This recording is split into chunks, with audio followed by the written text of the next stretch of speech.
दोस्तों मैं अलीशा नूर के साथ आज प्रैंक करने वाला हूँ और 2 अंडे उबालूंगा।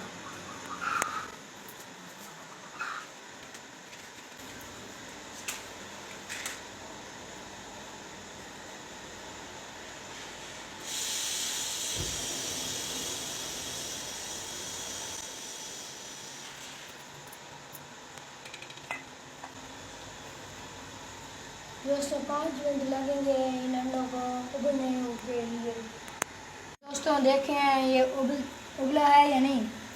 दोस्तों अभी थोड़ी देर लगेगी फिर हम आएंगे।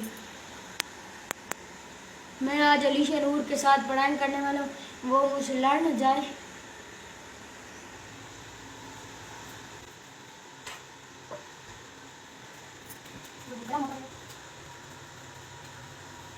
दोस्तों हो गया।